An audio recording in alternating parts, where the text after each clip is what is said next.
On a train, in a bus, in a car, on the way to your job. All alone with your kids, with your wife or with your dog.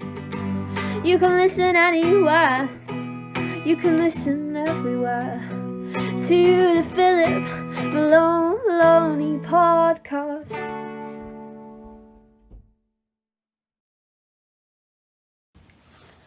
Hello, welcome to this very special edition of the Philip Maloney podcast. I'm very pleased to be joined by some esteemed figures in the realms of parental alienation, the family courts, CMS, men's rights, equal rights activists, etc.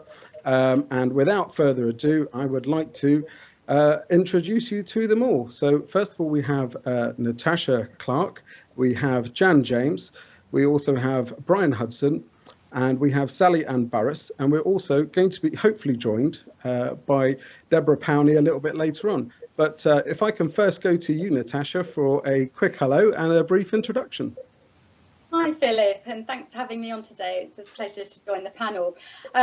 I'm here today because I'm an alienated mother of 2 teenage boys, and a couple of months ago I had the privilege to join the Parental Alienation Awareness charity to try and channel some of my experiences into a positive way. This charity was founded last year, so unfortunately with COVID it's struggled to make a huge difference so far, but our ambitions are to raise awareness, educate and campaign against the abuse that so many parents and children are going through at the moment. For me, very much it's about turning a negative issue into something positive. And as we build and grow the charity, we really hope to engage more people that can work with us and support us, and particularly link with other people that are doing activities in this same space, because if we all join up and work together, we are far more likely to have a bigger impact and make positive change in society.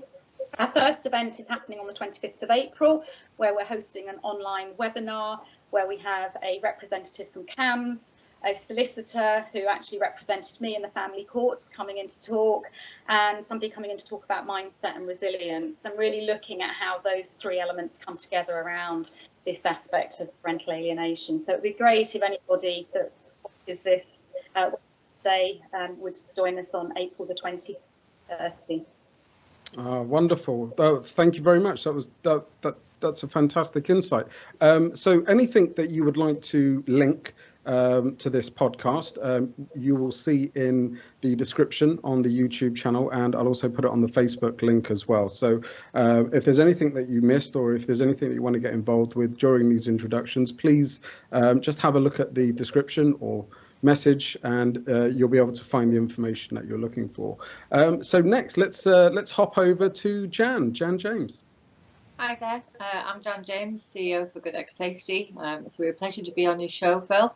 How we got into this space, we've actually been running over 20 years. We work with government, central and local, on social issues, primarily around child safety. We moved it across the brand across to a non-profit CIC status back in 2016. And we took on the mantle of trying to address or helping to address the issue of parental alienation, and I just felt that I had to do something to raise visibility. So that's why we've committed to this toxic space. So we've been working, in this area along with esteemed colleagues, far greater brains than mine, working on this issue the last 2 years. And we hope that our materials, etc., will help people to make more informed choices. But it's the biggest scandal I've ever worked on. Yeah, I think you'll get nothing but agreement from that. Thanks, Jan. We're going to hear a lot more from Jan in a short while as well. And if we can go down to Sally. Sally, please introduce yourself and tell us a bit about you. Okay, so my name is Sally Burris. I run an organisation called Split the Difference. It's an organisation that was grown from a domestic abuse project that I had completed, and it started around, we're actually going into year 6 now. The project is around equality for men and boys. I did research in the UK, and which subsequently went international, and looked at just under 20 countries around the services that were available and the pathways into services for men and boys. And the research took me to a place where I realised that actually it's not women that don't have equality, it's actually men and boys. So in terms of pathways into education, health, into services like domestic abuse, family court systems, even criminal court, those pathways in the way men and women are treated and what's available to them is very different. And actually it's men that don't have equality. So Split the Difference is about raising awareness. It's a UN facing project. So it's something that we're trying to get engaged. We've actually got 11 countries currently who are aligning themselves with us, or people within the 11 countries that are aligning ourselves with us. And the aim is that we ask the United Nations to influence change on policy and guidance within each country that include men and boys in the narrative, and particularly in guidance and policy and fiscal spending, to enable them to have the same access to services. So that's me. Thank you for that, Sally. Brian, if you'd like to give us an introduction and tell us a little bit about yourself. Yes, sure. So I'm Brian Hudson. I'm not from a specific organisation just now, but I've been in this space for a few years after a family law drama of my own, which is mostly resolved, except for the headache with child maintenance service that's ongoing. And I've done bits of work with everyone on the panel except for Natasha, although I've done some work with Fair Action, so I was the other one I know quite well. And I've done plenty of work with Jan and Sally in particular. And what I've been trying to, the space I've been trying to fill in this area is really around the lack of research that there's been, and understanding the numbers and trying to get to the truth. So, seeing such a crazy system in action myself, and getting a first-hand education led me to lifting up stones in search of truth. And then once you start lifting up those stones, you see some pretty horrible stuff. So you want to quantify it, and then it almost becomes addictive. And you just keep looking further down the rabbit hole and just being, blown away by what you're learning. That's all really starting to come together at the same time as other people are bringing together some great work as well. So it feels like the momentum's gathering. And most lately, I've kind of focused on the child maintenance service and how that organisation is driving parents to suicide at scale. But I think between a lot of us on this podcast, there's an awful lot of knowledge and experience. That's it. Well, look, thank you very much for that. And I think if I can give the CMS any sort of heads up, it's you better be aware of a man who holds the world record for simultaneous somersaults on a trampoline, because that is not somebody you want on your back. I would have to say. But that brings us on to Deborah. Deborah Powney, please, if you could give us a brief introduction about who you are and the work that you're doing currently. Okay, I'm a final year PhD candidate, and when I say that, I have this looming 90,000 words hanging over me that I need to get on and write up. My PhD looks at in a very convoluted title, compensatory consequences in male and female victims of intimate partner violence. And to translate that, what that means is that I look at how male and female victims can recover from domestic abuse, rather than a lot of focus in the literature is on victimization as almost as an ongoing issue that will last you a lifetime. I don't think that's true. And I set out to prove that. But along my journey, I have picked up, a PhD is never a straight line. There's always so many different paths that you end up going down. And after my first study, which was a meta-analysis on female victims. Within that meta-analysis, I couldn't find any data for recovery in male victims because there is scant information on male victims over the literature. And part of what you do in a PhD is try to find gaps in the literature and then plug those gaps and run research on that. So last year, just before we went into lockdown, I was due to run a study for male victims of intimate partner violence that involved using peer mentoring and being outdoors to aid recovery in men, because literature in trauma suggests that male victims of any trauma recover more as an activity. They're action based in their recovery rather than talking based. And it's lovely to see all the nodding heads here. At least I know I'm on the right path. But of course, literally 5 days to go and we went into lockdown. So I've always been someone who tries to find a silver lining in very grey clouds. So as soon as Boris said we're all staying at home, I literally sat on my bed and scrawled out a kind of wish list of a survey. And within that survey, there was 4 psychological scales that took male victims from the trauma that they'd experienced, the impact of that trauma in post-traumatic distress, then coping mechanisms that they may use, and then onto something called post-traumatic growth. So I'm trying to map out a path statistically on where we can take male victims, whether it's to growth or to negative adaptation. But within that survey, I also asked a huge amount of open questions, as I'm a mixed methods researcher, so I do the statistics and then I back that up with context and lived experience. And within those questions, there was a lot of what I call myth busting questions. So I asked men if they were frightened of their partner or ex-partner. 77% of men said they were, but for different reasons than women. I asked men if they got support, what support they used, what was the impact of that trauma, how did it affect their day-to-day life, did it affect their children? There was so much data in there that I'll be literally analysing this for the next 2 or 3 years.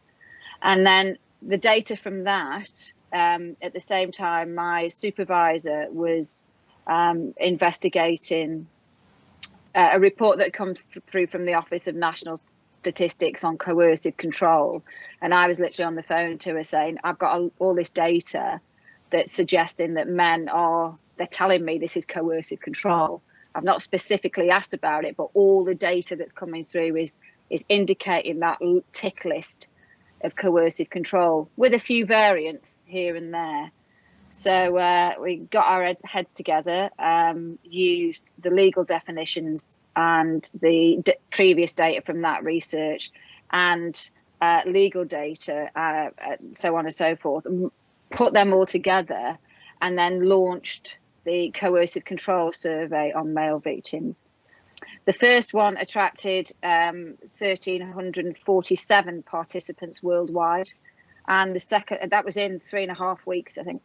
And then the second one got 2,086 worldwide.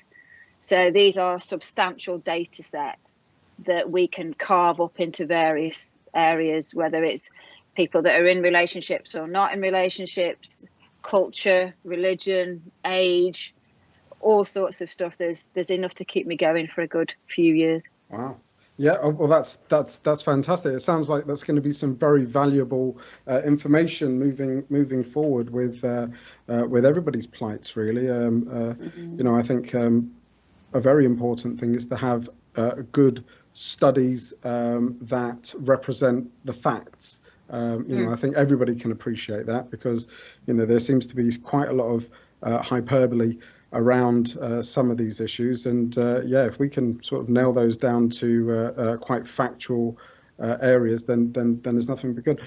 Deborah, thank you, and thank you all for your introductions there. That's amazing. We'll go on to the next part of this. I wanted to delve a little bit deeper into the area that Jan and the Good Egg Society CIC has been doing and continues to do. Jan has a fantastic legacy when it comes to children, child safety, etc. But Jan, please tell us a bit more about what you're doing, etc. And everybody, please feel free to ask Jan any questions that might be on your mind. Thank you, Phil. It's actually Good Egg Safety. Oh, I do apologise.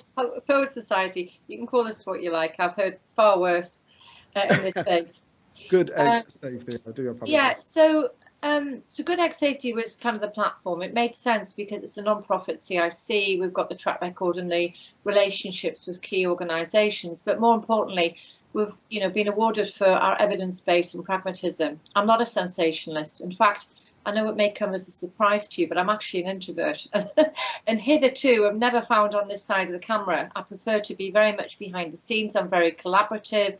And if I have a skill, it's getting greater brains and mind around my table and having a very clear direction. So what we did firstly was bring together, some amazing people around our table, which included, as I say, the legendary Erin Pitsey, professors, lawyers, judges, not just in the UK, but globally, to look at what is the real issue here. And we started doing our homework. And if I'm good at anything, it's doing my homework. We spent 2 years kind of researching this, but also, as I mentioned earlier, I'd watched it in a relatively close environment, very closely. And I think it's only if you've had lived experience that you can understand the nuances of exactly how it works. And I don't think I could be so vocal if I had only researched it.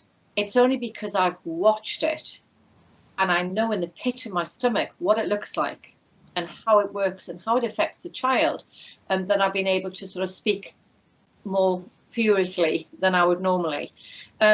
So with our group, we set up a survey. I hired an independent researcher. I try and keep everything at arm's length to devise the questions. We checked it with alienated parents and with experts to see if the questions were suitable. We then launched it on a fairly innocuous social media page for our child safety site, where it's normal, I use the word invertedly, normal parents looking for, keeping their kids safe in cars. And we were absolutely inundated. I had no idea that this was so endemic. We had over 2,000 responses, more than 1,500 from the UK. And the grim tale of devastation was just horrendous. I mean, it was shocking. How many parents? I mean, almost half of those respondents, 48%, hadn't seen their children for more than 6 months. And I think what we have to ask ourselves is, if we're parents, what could be worse than having your child effectively abducted from you in plain daylight, and then enabled by the very organisations that are there and have a statutory duty to protect children from harm? Because nothing could be more brutal than losing a child. And Baroness Mayer, when she spoke very bravely in the House of Lords, articulated that with incredible grace and courage. And the fact that they didn't really listen to her was a disgrace in itself. So yes, so with our experts, we then set up a Facebook page, a Twitter page, and a private group where parents could help us, because at the end of the day, we're trying to represent them. So our parent group is so important to us, and I've got to say, they inspire me daily. They really do, with their bravery, their compassion, and the willingness, like Natasha, to help others, despite suffering the worst that any parent could suffer. And I really admire you, Natasha, and all those that we work with, because, I haven't lost my children. I'm only a campaigner. I'm not an activist. I'm not a lobbyist. I'm a social marketing and behavioural change campaigner. And if we can do anything at all to help the parents that we're working with and the thousands who respond to our survey, then it's a privilege, if not a pleasure, which it isn't. I wish I didn't have to, be in this space. Yeah, I think that that sentiment is echoed. I mean, I've found through speaking and through doing my own, my own research through the sort of podcast, etc., that you have this deep, profound, emotional self drive to try and fix these issues. But one of the things that really impacted me, and the psychologists will hopefully back this up, is actually it's epidemic. The amount of it's like dropping that stone in the water. The amount of ripples that go out, and it touches just about every single aspect of life. I mean, even with Brian and the finance figures and what have you, there is a real there's a real sort of Pandora's box being opened here, and I genuinely think that with people like Baroness Mayer, that we are on the edge of this actually taking off and exploding. I mean, I know it's been like almost 20, 30, 40, 50 years for some people, to make sure this message is out. But I really feel that the work that you're doing is vital. All of you.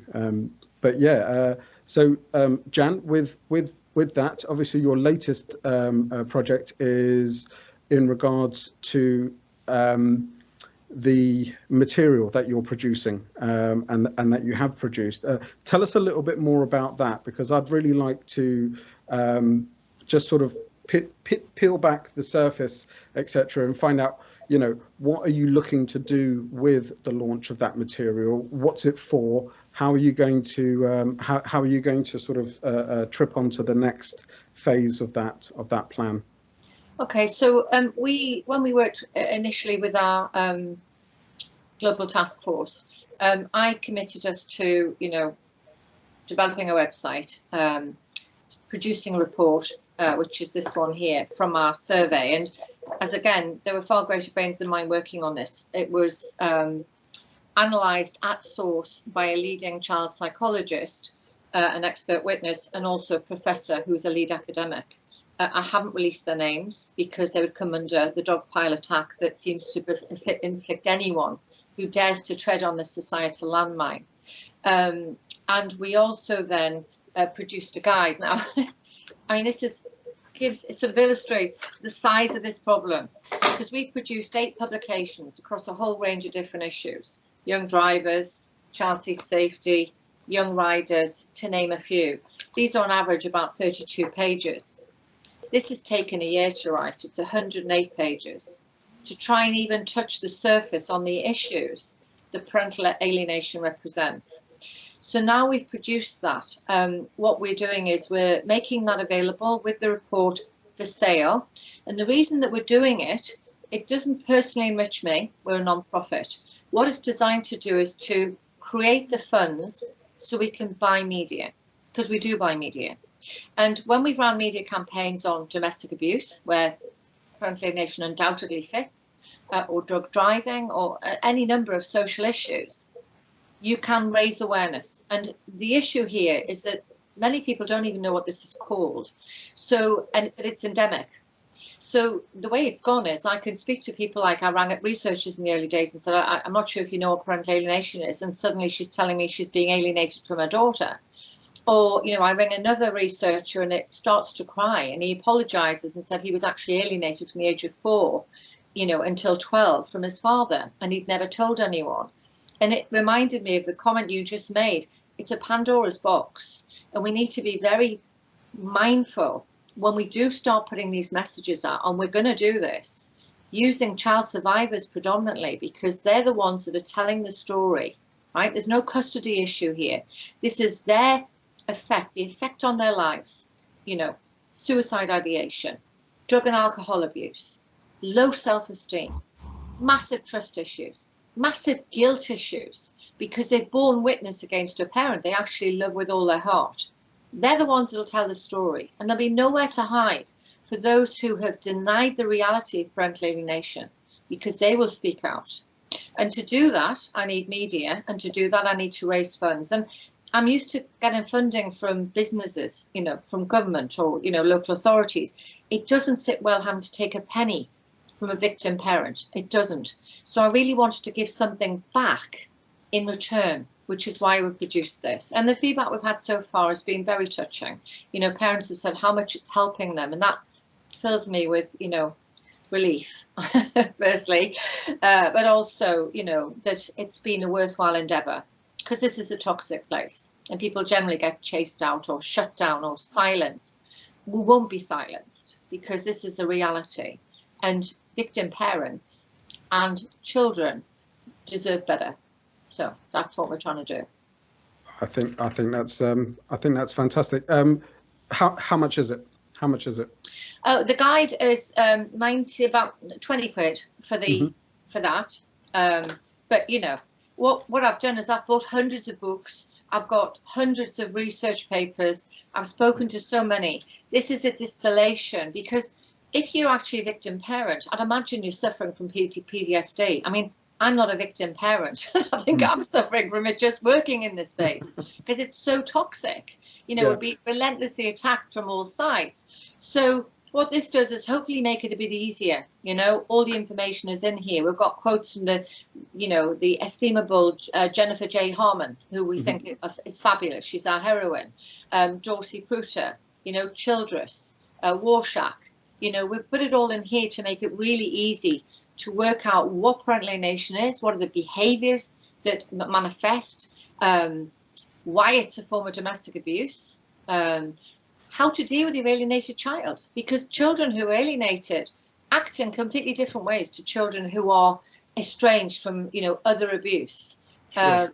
So just to help really and highlight human rights, you know, children's human rights are being shredded currently. So just to put it all into one handy booklet, hopefully will be useful.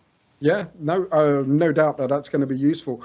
I think to spend £20, it's not only the booklet, really. I mean, it's more than that. It's future work. You want to get media. You want to do more campaigning. And I mean, what do you mean by media? Do you mean mainstream? Mainstream television? Media. I mean, you know, we took an overdraft. I took an overdraft, 20 grand, to fund the basics. And the reason I did that was I thought, well, I might as well put it in a campaign and, you know, invest any money helping, you know, to fund court action, because each successive outcome was successively worse, until the point where the judge said, you know, let them vote with their feet, which just staggered me, because children as young as 8, 9, 10 don't have the cognitive abilities to make life consequential decisions, as we saw from the Tavistock appeal. You know, there's a big debate about that, and the similarity between the gender, you know, the issues of the gender transition and parental alienation are very similar. Children don't have the capacity to make lifelong consequential decisions, particularly when they're under extreme psychological manipulation. Yeah, and goodness me, that's a rabbit hole, isn't it? If ever I have one. But no, I mean, great point. You know, if you ask a child do they want to go to school, then you know they want to go to school. So, Deborah, do you have something? I just wanted to support what Jan was saying from a psychological background, and also share something that for in the spirit of openness and honestness. I would like to say that my children, my first marriage was extremely abusive, and my children don't see their father, and yet I believe in the actions that Jan is doing, and this is a real issue for safe parents, as they are often labelled, and children being estranged from safe parents. And there is a real distinction between parental alienation and justified estrangement. And there's, I think, when I see the work that Jan and Brian actually do, and how they get smeared on social media, it's worth pointing out that this is a complex and nuanced issue that has life-changing and devastating effects. If you look at the adverse childhood experiences that can affect children forever, and I'm talking at a level that can actually shorten your lifespan by up to 20 years. One of them is losing a parent, whether that is in death or alienation or something. This impact is extreme. I like Jan in this. It really is a part of domestic abuse, and as a consequence of that, a lot of people that I talk to tell me what's gone in their lives, but also what I call aged out children. So people that have been estranged when they were children, and even when they were told that their parent was dead, and then all of a sudden out of the blue, when they're 18, they get a phone call from mum or dad saying, "Oh, hi, I can't imagine the trauma of not only realizing you were alienated by a parent you've been with all your life as a consequence of being with that parent, but also a parent that you thought was dead. All of a sudden, you've got to try and create a bond with." So this isn't something that is taken lightly by anybody in this team's room, as it were. This is something that we absolutely understand the importance of and give it the gravitas that it deserves. Yeah, I think that's a very important, to say thank you very much for that. Does anybody else have anything that they would like to add or ask Janice? Brian, I see you put your hand up. Teams, isn't it fantastic? Yay! So, yeah, I mean, I think the couple of points I wanted to raise was touching on what Jan said in terms of why she's in it, why we're all in it, and and Deb's experience and what she's noticed in terms of how Jan and I have been more on social media for daring to uncover the truth and stand by the research, which is, most of mine certainly is based on public data. It's not. We're not creating it from somewhere. We're just lifting back the layers. And where Jan hasn't had a personal experience of it, in terms of being an alienated parent, she's watched it. She's watched the impact on the kids. And in terms of my son, I'm not going through alienation now. The court drama is over, touch wood, although it could kick off any time. But it's been relatively stable for a year and a half now. But I don't think my son will ever be the same. I see the impact on his mental health every single day now, and I know he's going to be 9 in a couple of weeks. I know I'm going to have a troubled teenager. I know it. I'm expecting, there to be real trauma that will come from this because his perception of the world has been distorted significantly. And he's seen and he's been told stuff he should never have known. He's not been able to live an unconscious childhood. He never will be able to. His childhood, so far as when I look back on my childhood, my parents weren't like the textbook wonderful parents, but you know what they were? My brother and I just had a calm childhood. Nothing eventful happened. You don't really appreciate that until you've seen a disruptive childhood and you've been part of it. You don't really appreciate that actually growing up in a relatively boring childhood is a real, I would take that for my son any day of the week, But also the other point I wanted to raise is that we think it's bad now, and it is bad now, right? Because despite social markers telling us that cases should be dropping substantially over the last 15, 20 years, they've grown substantially, so marriage is down 20%, the birth rate is down 10%, divorce is down 30%, the domestic abuse is down 30%, but cases are up 62% in the same time period. And you're like, well, how can that be? So one of the things that I did when I started looking at that and thinking, well, where's this going? How many kids is this affecting now? It's more than 20% of all children are going through this during their childhood, this sort of drama. And of course, the ripples of that go everywhere through all of their friendships. But where's that going to be in years to come? Well, the answer is if it carries on at this pace, it will be half of all children by 2038. What does that look like socially? That's a scary figure. There's no way I'm waiting to watch my son go through this as a parent. Yeah. And if I don't do something, if we don't do something, if we're not successful, it's more likely than not that he will. You know, and Natasha, when your kids are older, you've got 2 boys, so it's a statistical certainty that it will happen to one of them.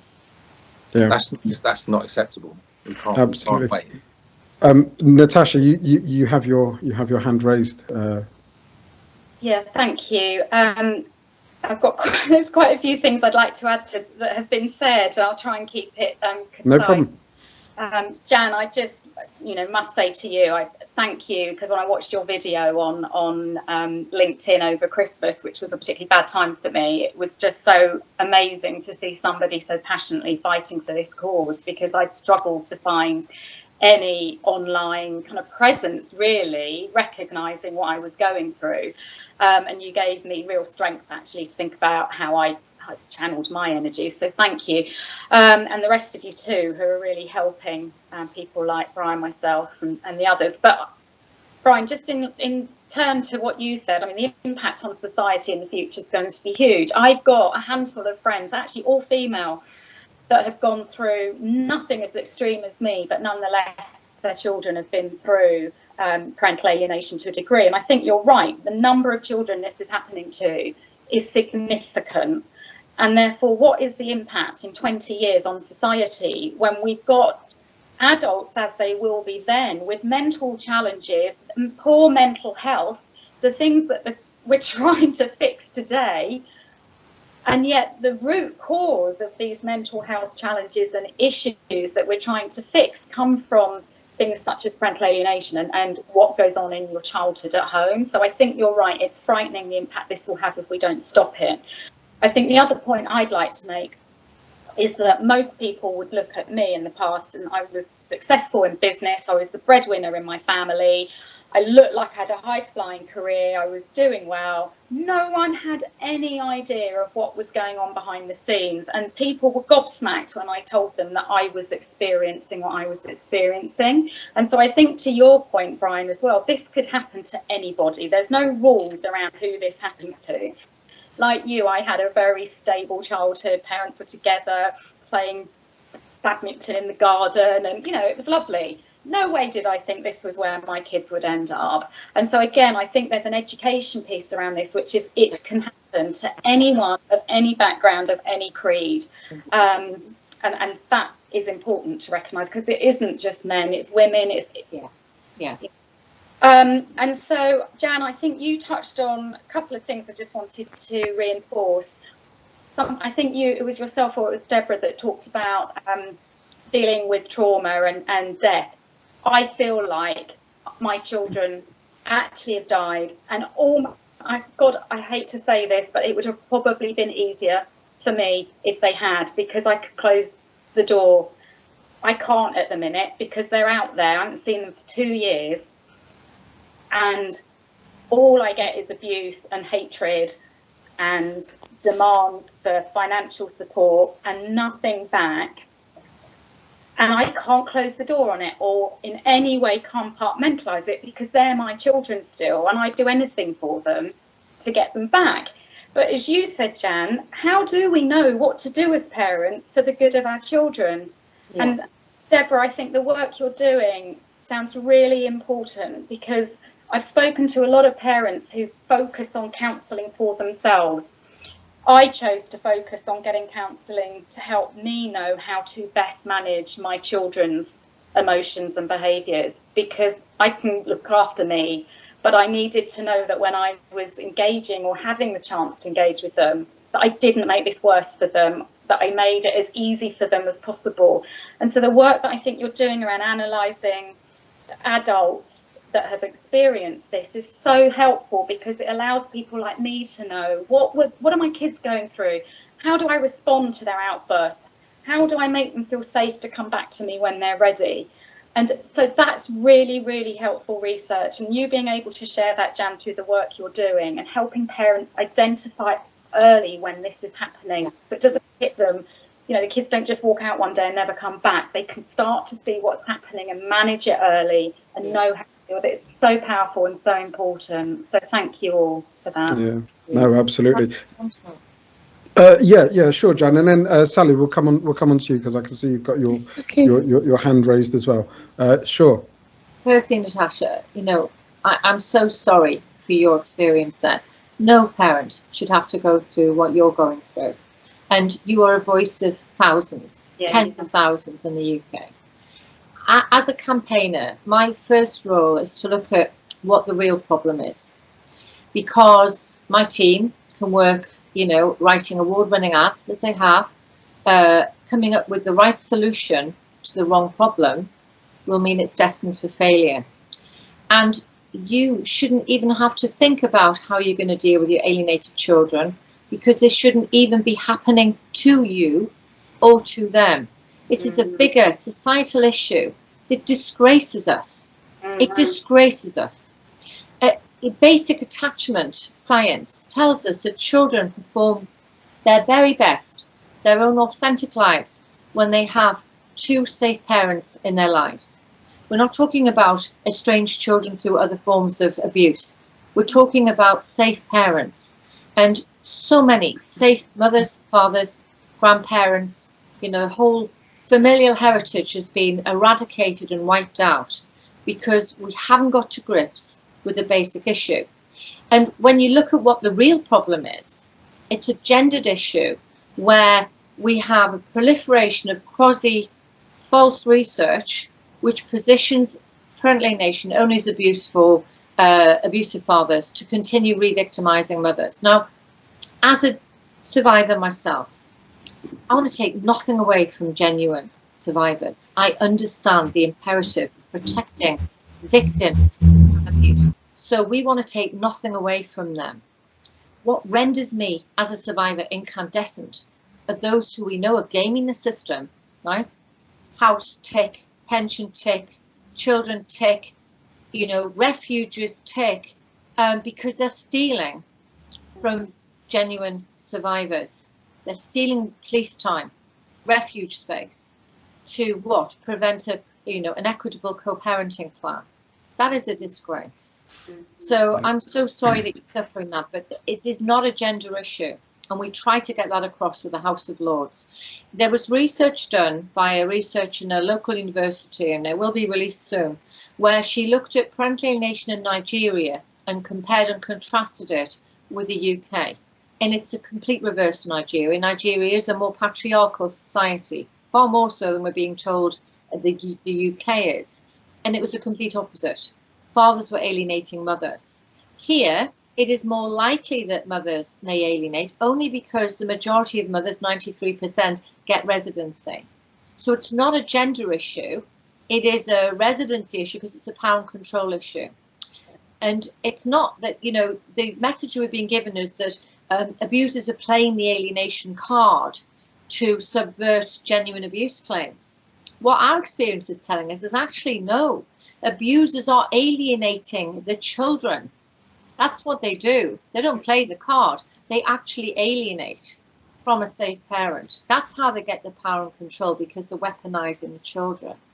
And if we just get to grips with that and not have gendered organizations who get funded for female victims only, and had a neutral look at the reality of victimization, that domestic abuse isn't just females, it's not a gendered crime, so we can help all victims, then we could bring this to an end.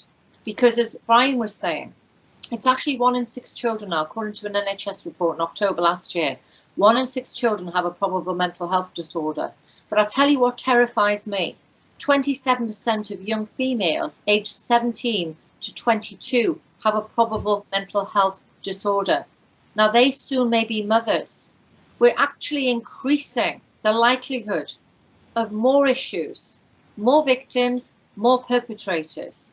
Jackie Sabai, the head of the National Serious Crime, has said that fatherless societies has led to increasing alcohol and drug crime, rising knife crime. She says that it's a symptom, not the cause. What we're looking at here is the cause, and we will all pay. All society pays, not just victim parents.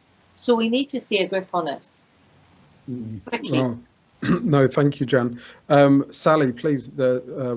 What would you like to add? I just wanted to look at what people thought the solution was, because it's very, you can look at what the issues are and you can weigh them up, and you can, you know, we can ever be doing the research and ever be publishing and ever be moving forward with this is going on, this is going on, but unless you think and look at solutions and how we can make this improve, it really goes round and round in circles. I mean, this is discussion that's been going on for 50 years, you know, and before that actually, but particularly the last 50 years. So I think it's got to be something that says, you know, we're going to sit down, we look at the history, we look at the stats, we look at what we need to focus on and where all of those components are, but then what do we do about a solution? And I'm quite interested in what the panel think about that, because you've got people that have done a lot of research or lived experience, and I'm quite interested in what the panel think that the solution should be. What components are there that need to be integrated? Yeah, no, that's fantastic. Yeah, to obviously bring that to the forefront. Deborah, sorry, you shot your hand up there. While Sally was speaking. I've thought long and hard about solutions to this. I think I kind of change hats when I do, and go back to my time in commercial industry. And strangely enough, I was talking about this the other day. I think the domestic abuse field is an industry. It functions like an industry. It's funded like an industry. It is lobbied like an industry. It is an industry. And what I find most frustrating is that industry functions like, well, if this was commercial industry, it would be pulled up in front of monopolies and mergers, because there are 3 big organisations that run this industry. This is not run by the government in any stretch of the imagination. So those big 3, someone else, it wasn't my saying, called it a cartel. And what I think needs exposing firstly is the fact that we have government funding, and I'm going to change how I word that now. This is taxpayers' money that is being used to fund organisations that then lobby the government, sit on cross-parliamentary committees to define policies, laws, and ultimately funding back to themselves. And that wouldn't be, again, in any commercial industry, you would have to recuse yourself. You would have to say, this is a conflict of interest. I cannot be in this meeting anymore. So my first request would be to have a full, open and frank investigation of the entire industry from start to finish, and get independent people investigating where the money goes, how many people are helped, who's scratching whose backs to make sure that they get in on the committees or do the research or anything else. This needs a real deep dive into how we've got to where we are as far as funding is concerned. My second, and I'll stop because I've got a list. My second suggestion would be to stop funding the big 3 and remove that and push the funding down to a local level. We are missing community solutions to the frontline workers that see this every day. And it is specialist services for women, specialist services for men, specialist services for children, because what happens in my county in Cumbria is different from what happens in Yorkshire, which is different from what happens in London. And we need to decentralise the funding and the control of this industry. Yeah, that's fine. I mean, you saying that about you know, the cartels and the fundings, etc. These are acting exactly like a monopoly from where I can see it. Deborah, thank you for that. Brian, you put your hand up there as well. Yeah, so in fact, you've all got your hands up, so why don't we just have an open flow discussion? Like, you know, in all honesty, I mean, feel free to. Obviously, Brian, you have the floor, but you know, if you guys want to sort of interject as you go through, please. Yes.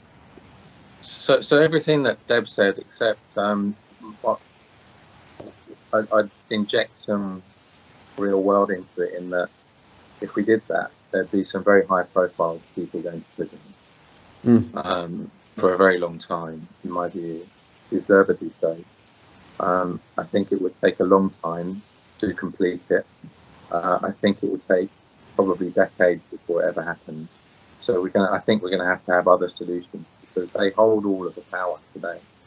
And what we've seen with the DA bill and the risk of harms fiasco is that you know, because they hold all the cards and all the power, we're not getting a look in. Therefore, they're cementing their position.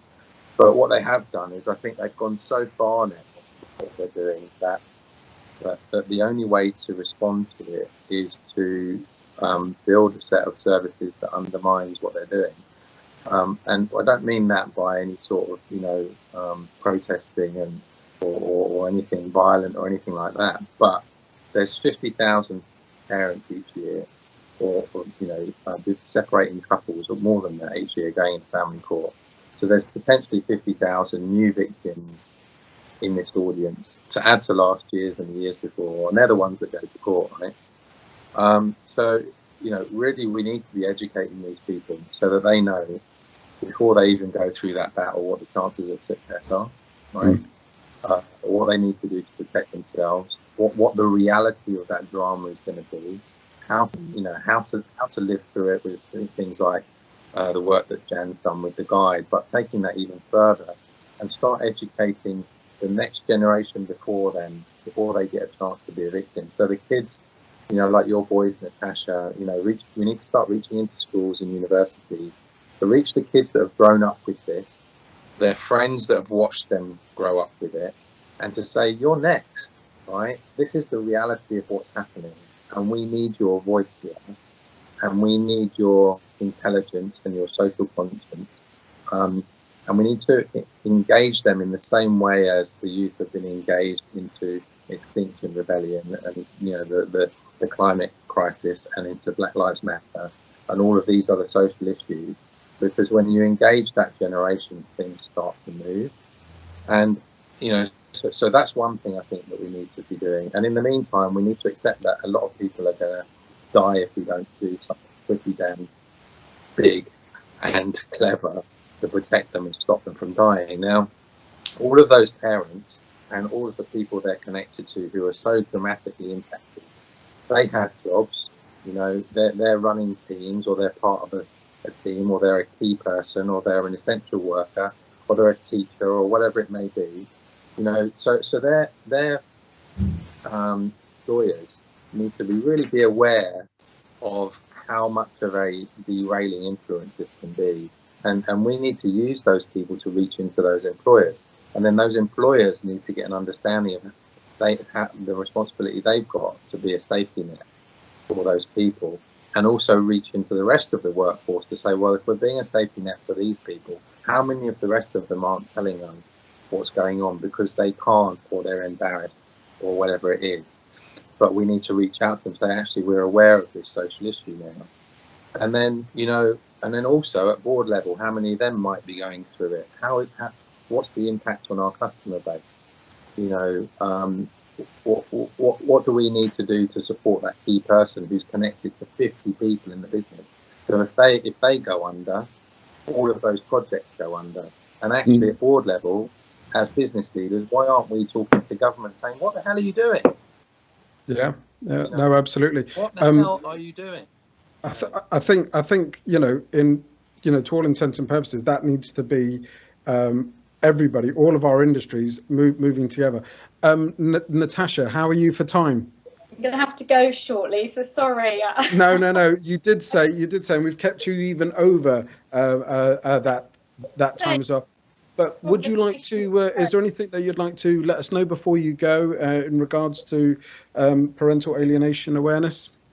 Well, only in that everyone on the panel is speaking with a really educated voice wherever they are coming from, and it is all these great minds and hearts coming together to do something. And Brian, I agree with you, the education piece, schools just can't help, schools aren't able to step in and support even when they see what's going on. Everyone's scared to get involved, there's not enough resources at a local level, as somebody else said, and we need to make this a real issue because it is a real issue for too many people. So I personally thank you all for your support, and I hope to find myself back talking with you again, because if I could have stayed, this has been a really wonderful conversation, so thank you.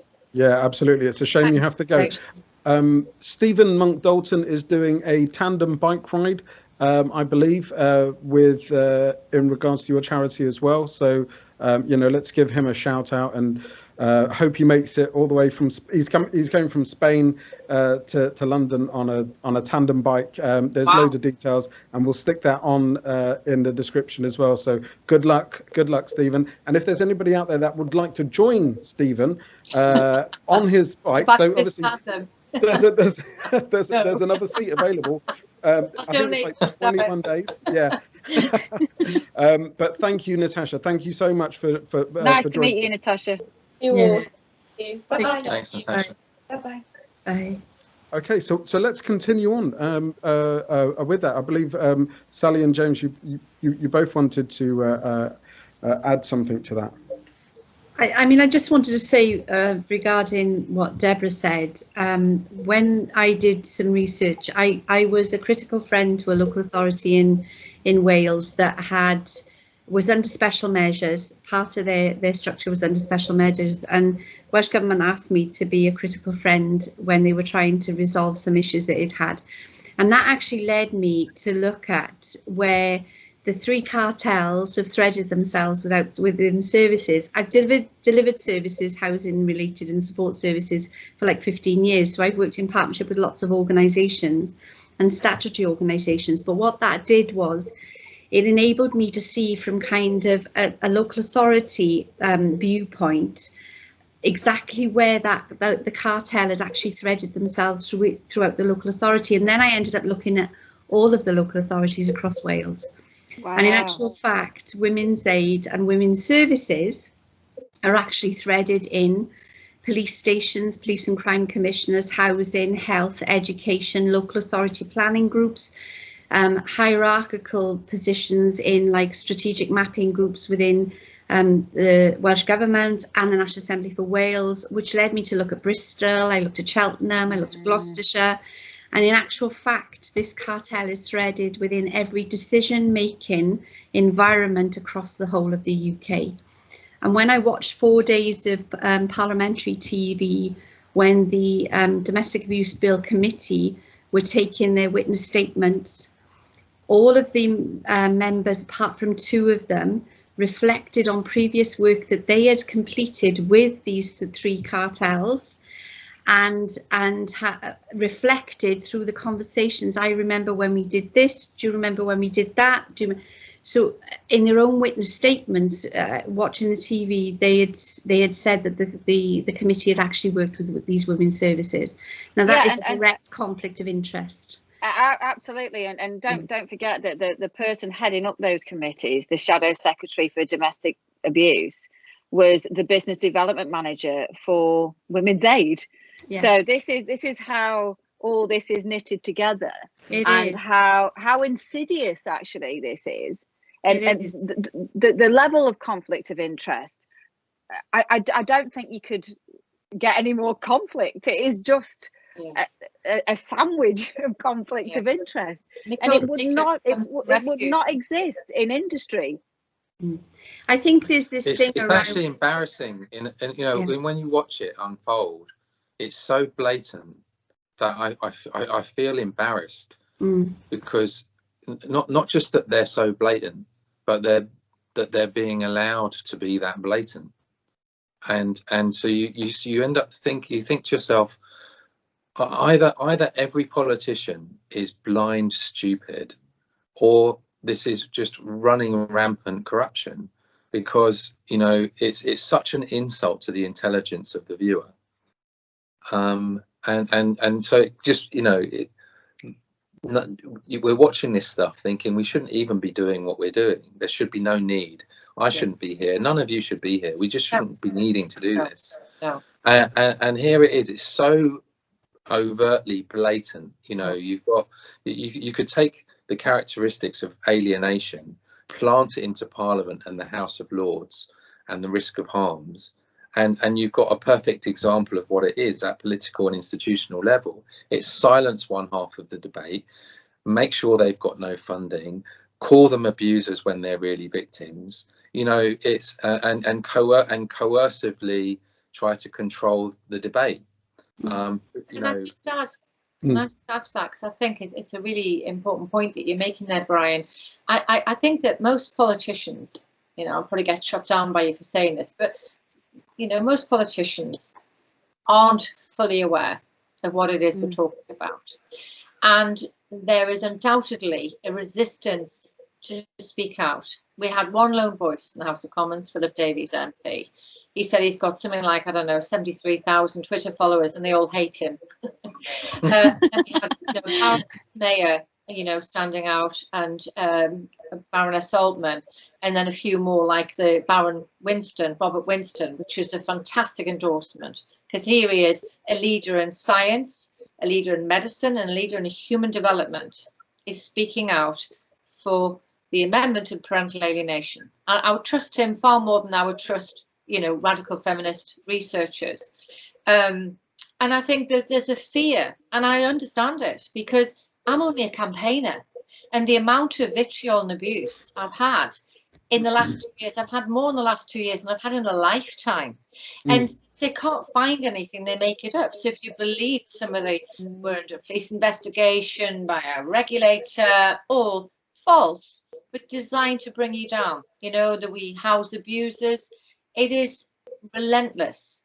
And I actually think, who are the abusers here? Because actually, the PA deniers are the most abusive. We've got Twitter after Twitter, hateful conduct, you know, all this different, you know, abuse, hateful conduct, harassment, you know, with those who are actually trying to deny it exists. And I think, I'm a survivor, you know, who's the real abuser here? Doesn't matter if I'm a survivor, I'm still going to get shut down because I'm not speaking the narrative. And so I think that a lot of politicians are too scared to, because you're going to get hammered. And you know, what about the you know, the main one really in support of this, or who should be in support of this, our Attorney General? Well, yes, Suella Braverman presented when in May's government in 2017 her divorce reform amends, and she was very clear that it, you know, it was not humane or fair to a parent or child that a parent could be prevented from having a long-term, you know, close, loving relationship with their child post-separation. And she cited figures, and she wanted to bring in reforms that would mean that you get punished if you breach a court order, because court orders are meant to be mandatory. They're not an optional extra, they're mandatory. And yet we know from FOI requests that less than 1% are actually enforced. She was going to bring in 3 breaches, you lose residency. I guarantee you, for the majority of alienating parents, that would bring them up sharp. You continue to do it, we're going to transfer residency to a safe parent who actually recognises the child's need to have both parents in their lives. And false allegations that you'd be punished. Because you bring a false allegation against a parent of either fitness to parent, mental health issues, domestic abuse, sexual abuse. You bring a false allegation, you're going to wreck their lives, wreck their reputations, wreck their careers, and wreck the relationship that they have with their children. That's unforgivable. And yet we have some parents who've had not just 1, 2, 3 allegations. They've had as many as 80, 90, just keep throwing them in. Every time we get the police out, it costs taxpayers £1,500. Every time. The cost for these false allegations is through the roof, yet no one is questioned about. Yeah, there seems to be a real disparity that actually has an ironic correlation to the cartel. Oh, I think we just lost Jan there. I'm not sure. I think that was a mic drop moment for Jan. Can I just ask Sally back your question? What would you do, having worked in that sector and having been a critical friend? What would you suggest as some of the solutions? I think there needs to be accountability. I think financial accountability is one of those things. There is a known money management issue going on. These women's aids groups, they will scream we haven't got enough money to deliver services. What we know about those services, and I know I've looked, is things like hostel environment are paid very well by the women who live in them, housing benefit claims and management fees that the hostels will charge local authorities in addition, because they are providing a service, an emergency service. The money that brings in actually sets those hostels up without any further funding, and yet there's funding, £500,000 in lottery funding, there's grant funding, there's government subsidies. That money is not matched. One of the things that we are aware of is often funding will be sourced to deliver a service. It will be duplicate funding, but only one service is run. So the measured outcomes for both those services, it looks as if two services have been delivered, when in actual fact is one service, but those figures have been given to both those funders as a measurable outcome. We know that they're allowed to take over certain departments. There's got to be accountability where, if you've got things like the Police and Crime Commissioner that governs a large proportion of the money that is dispersed within local authorities, and their domestic abuse department are ex-women aid or co-located women's aid workers who are in there, nobody else is allowed a word in there. There's structures within local mapping for when an act of law legislation has been reviewed or whether there's new funding coming out. The local planning often is put in the hands of women's aid work organisations. I mean, for example, behaviours I've been personally witnessed myself is Women's Aid will offer Welsh Government or National Assembly for Wales to do certain mapping exercises or information gathering exercises, and then exclude every other organisation apart from those who are. I mean, for a start, they shouldn't even be doing that. It should be an independent that's governing that. I mean, if you put all this on the table, then you see that there's I mean, it is so screamingly obvious. It is one of the government's largest shames. But like you, I mean, I've sat down with the kick-off for me to do this research was a whole family domestic abuse service that we created on £500,000 public funded procurement to create a whole family domestic abuse service centred around the children. It had to be licensed, so it would go into the community, and the idea was we trained other organisations to deliver the service. Now that was blocked. We were actively blocked by being able to market that or take that into the service community. I met with 15 assembly members. As a result of that, I climbed over the community and said, right, I've had enough. Went directly to Welsh Government and to the National Assembly for Wales, met with 15 politicians who all pretty much told me the same thing, that they get it, they understand, because I created this 3-page document with small kind of statistical evidence about why this would work and where it came from. And the end result was all of these assembly members, apart from 2, said to me, Sally, we get it, we understand, we see your evidence, but if we stood up and said anything, we have political annihilation. And I think what I've seen myself is you've got bullies, you've got shame, you've got blame, and you've got victimhood. That's 4 things that absolutely annihilates any system. And what we need is political courage. There's lots of women now and men. I mean, women like you and I, we say, you know, this is a term that somebody spoke to me about, which is stuck in my brain, and it says, ladies rein in your crazy sisters. I mean, that is, it was Jordan Peterson that said that. Really? Well, it's my favourite saying. So Jordan Peterson, you are the I mean, this is the best I've ever heard, and it sticks with me. It's a real true mantra. And I think that, you know, women like us shouldn't be sitting here, men should be sitting here. It's, you know, in some contexts where men's voices are right to be heard, then they should be saying these things. But, you know, to listen to 15 assembly members, 13 actually, say to me, Sally, that's political annihilation. Our careers will be dead. That's so very wrong. You're and we need absolutely right. courage. Well, they need. Yeah. The thing is that if that's the case, they need to, they need to have their careers killed off because they're not representing the public. Yes, And I agree with ultimately, you.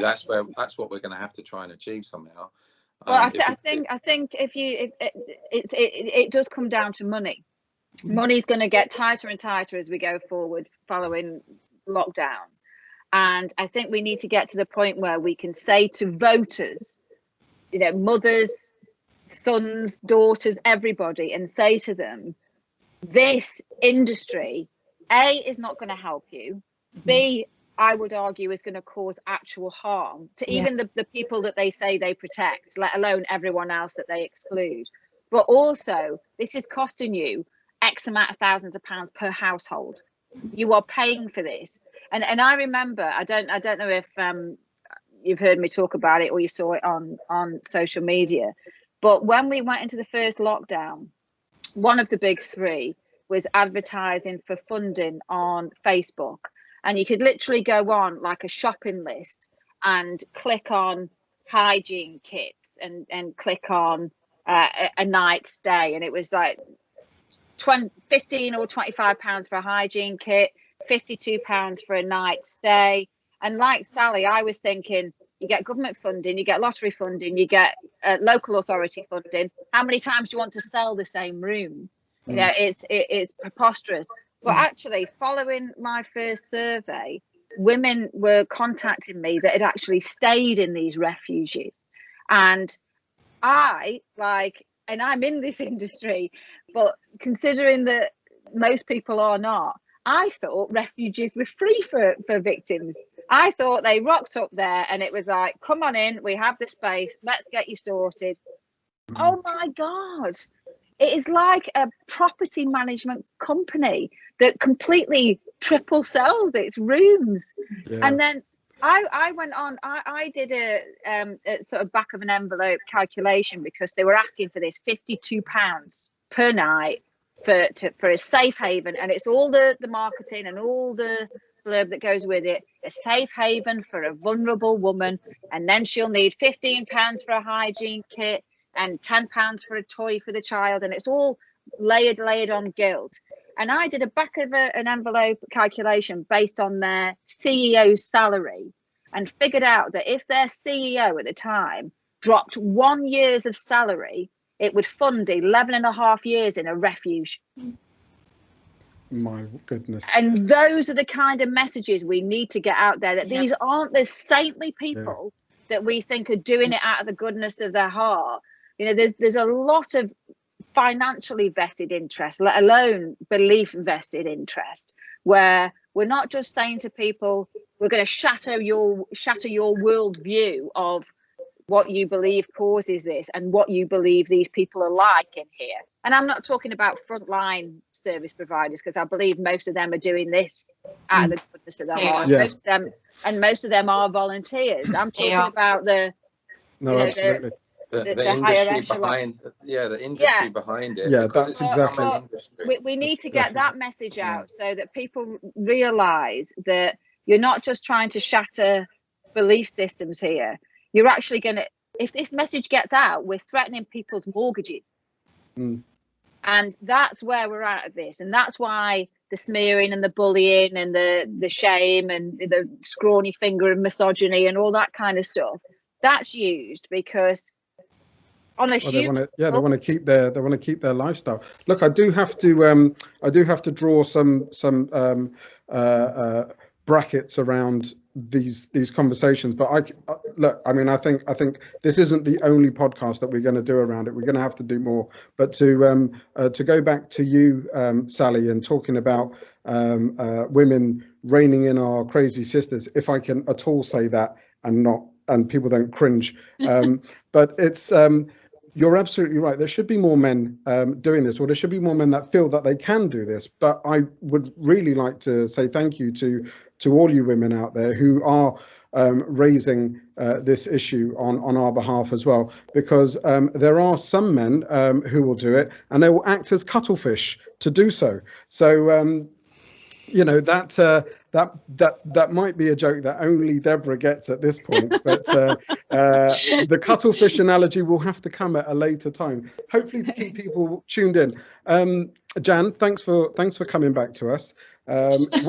Was there anything else you'd like to add? Because what I'd like to do now is I'd like to just honour our lovely listeners and the people that responded by going through to a couple of questions, because I don't think we're going to be able to spend a massive amount of time on there, because I know that we've we're pretty much overrunning as it stands at the moment. But if you could, if you guys are all okay for a few questions from the folks who have been responding to Facebook. So, this is, I'm very grateful, and I hope it's not all just appearing on the screen, but I'm going to try and see if I can get through to the first question here, if my mouse is going to let me work. Okay, so Ahmed Radhan, who is somebody known to me. I did a podcast with him. It's on the Philip Maloney podcast, and he's asked a question in regards to the Sarah Everard. So I'll read it out. Sarah Everard being killed by a male police officer. The call for a curfew on men after 6 p.m. and vilification of men is justified? Question mark. Also, I'll read the rest of it out, and then we can pick it to pick it apart, and you can take your pieces, as it were. Also, are the CMS justified in having no process or recognition of parental alienation / child access issues? Currently, if a child access is withheld, the payment parent would be hit with a higher maintenance bill. And by not having a process, they are financially rewarding parental alienation and promoting withholding children from payment from a paying parent. So first of all, with the Sarah Everard, and then on to the CMS. I think we've covered off quite a bit of the CMS, but if you want to draw to that as well, that would be great. So I think, Jan, you did say that you wanted to look at the Sarah Everard. Yeah, I mean, a tragic death. Beautiful young girl, no one could fail not to be moved and feel so much sympathy for her devastated family and her boyfriend. Dreadful.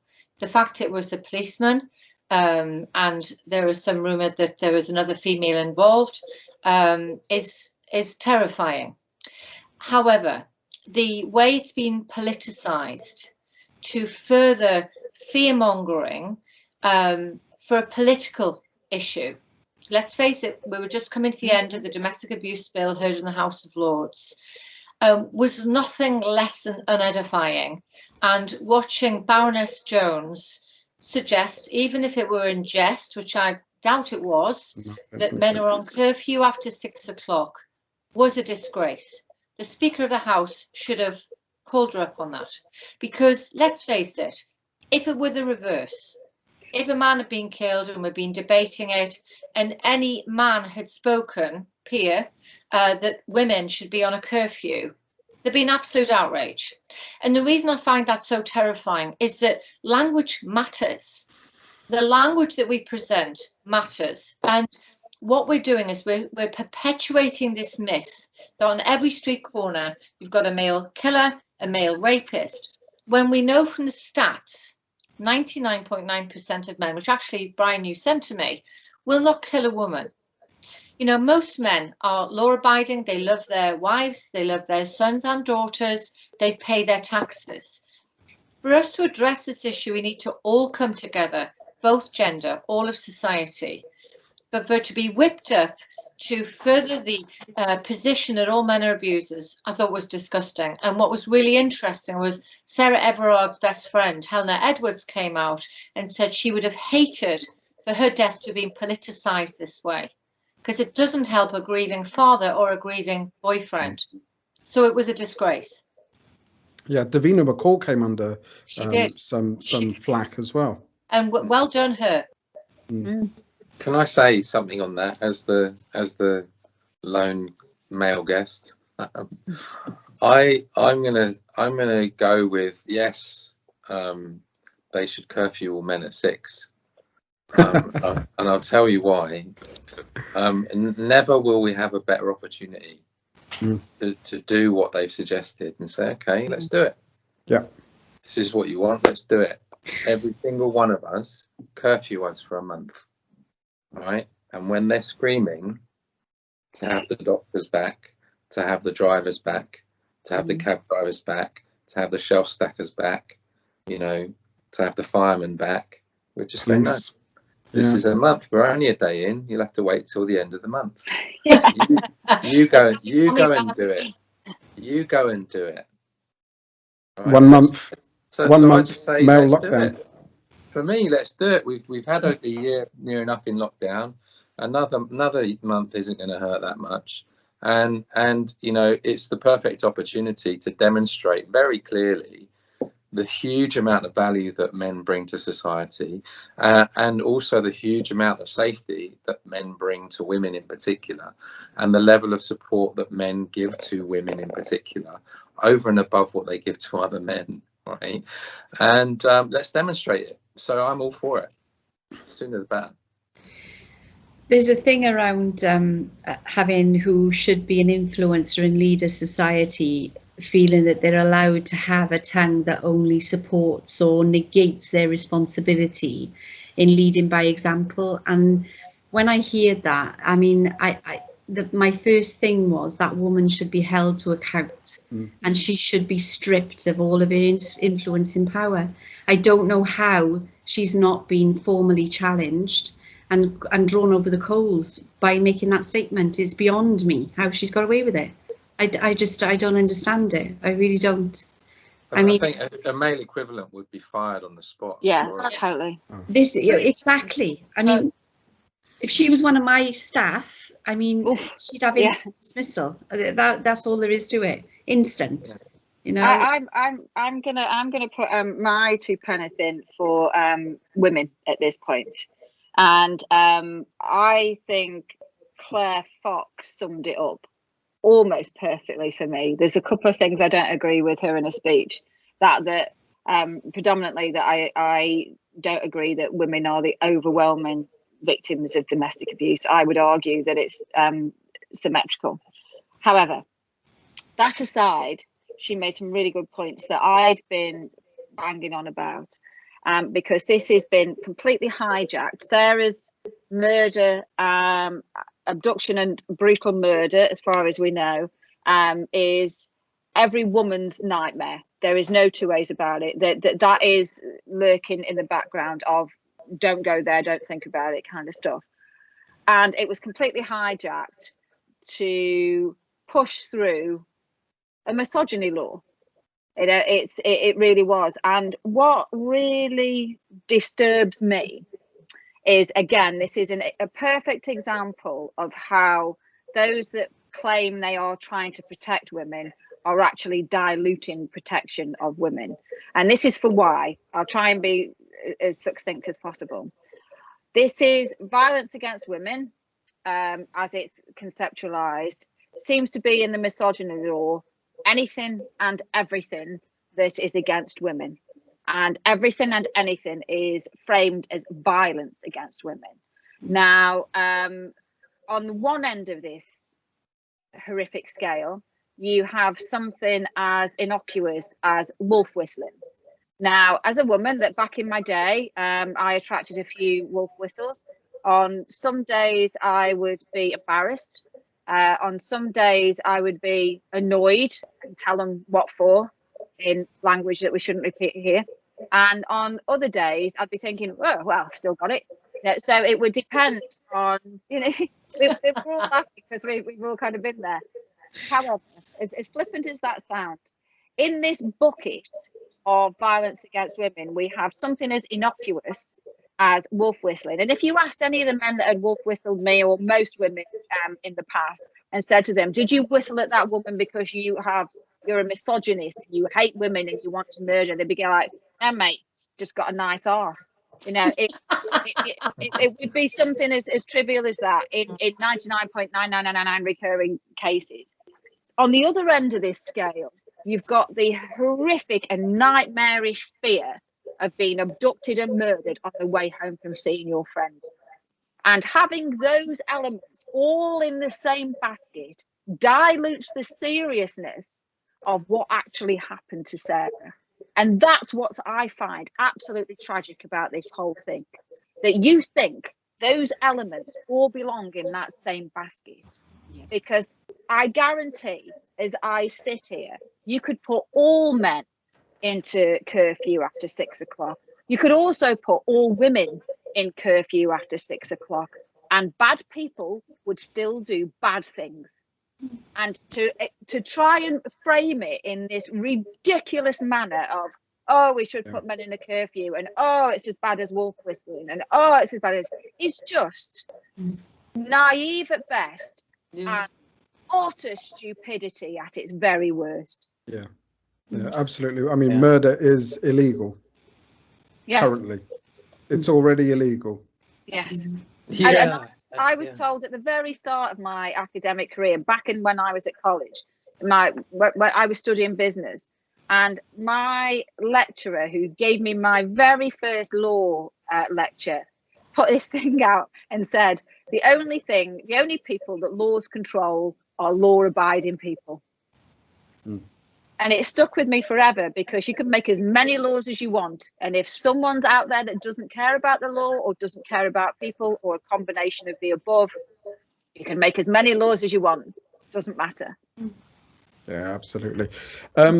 Was there anything that you would, thank you all for that, for Ahmed's question there. The other part of Ahmed's question, and I fear we've kind of, we've spent quite a bit of time on the CMS, etc. But Brian, was there anything in there that sort of springs out to you that you might want to cover off as well? So, I mean, I think you're disappearing down a rabbit hole with the CMS, and having done so much research on them now, what's in that question? I mean, it doesn't even begin to touch on the damage and the incentive that they provide for parental alienation. It is quite clear that they are a huge part of the incentive and reward for a parent to alienate the other parent, because the CMS will come down on that alienated parent like a ton of bricks, as several politicians have said in Parliament,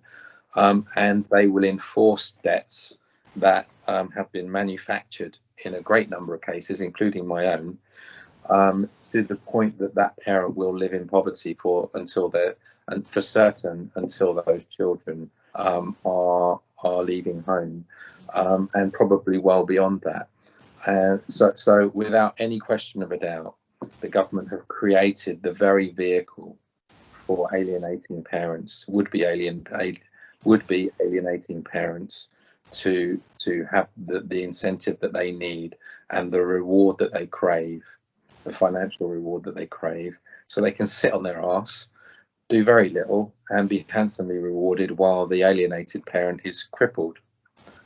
So I mean, the question doesn't even begin to touch the sides of this problem. And what's really interesting that's coming out of my research in this space, I'm deviating a little bit because I was going through this today.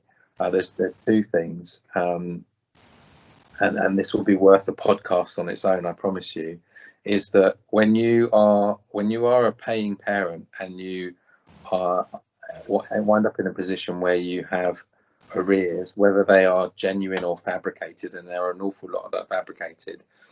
I'll give you an example. With me, they've concocted 15 grand's worth of arrears, and they add 20% to that as their fee.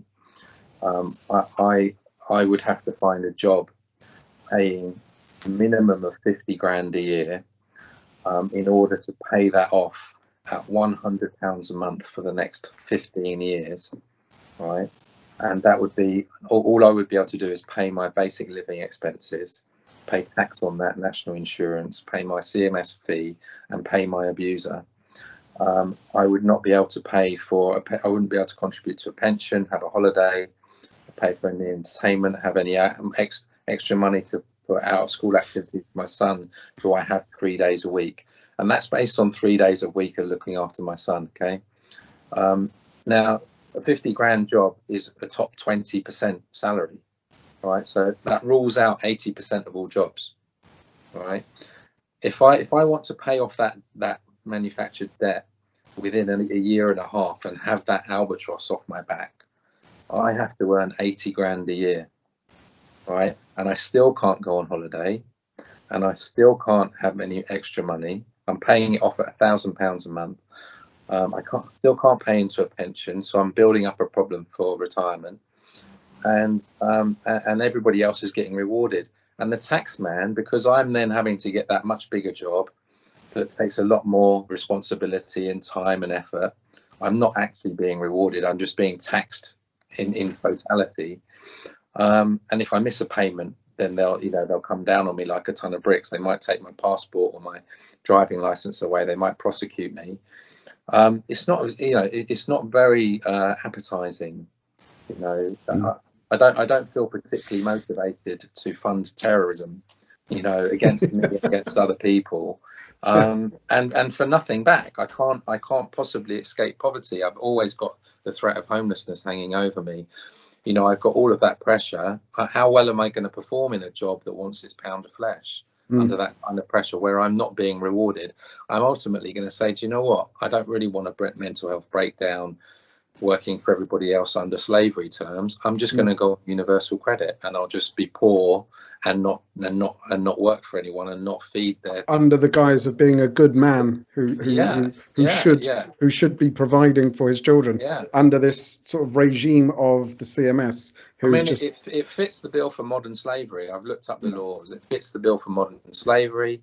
I think it's breaking employment law, because it's essentially restricting me to only the top 4% of jobs, and how many employers want to take on a 50-year-old, I wish I was 15, 50-year-old, only just out of bankruptcy, divorcee with possibly, more court hearings in the future, with debt collectors coming after me. I've already declared bankruptcy.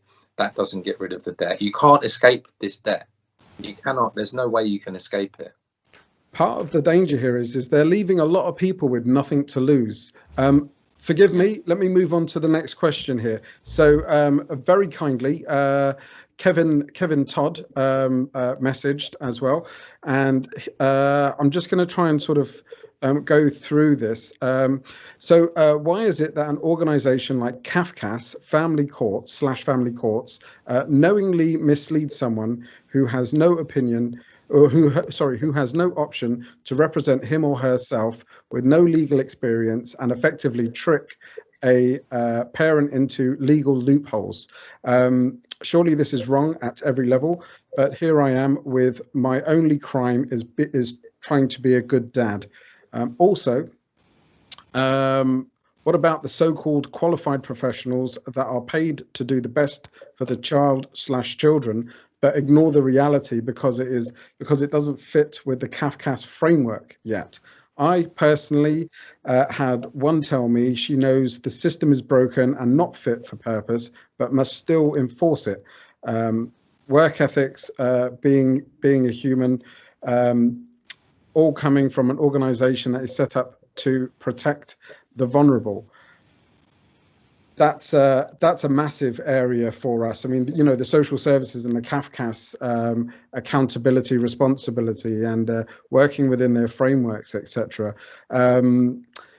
This is something that I find sort of sits within the mechanisms of the cartels in order for them to perpetuate their agendas, etc. So this is what we describe as our frontline people, the people who we sort of care about, who may well be powerless to make change. Jan. I mean, that's obviously a very broad point that he's raising, and I feel great sympathy for him. He's obviously had a dreadful time, as many have, in the family courts, and working with CAFCAS FCAs, family court advisors. It's difficult to give an answer on his specific because we don't have the specifics. But what I would say is that starting from social work training, one of our members, one of our followers, is actually doing a social work degree, and in there it talks about domestic abuse, and it's only about female victims.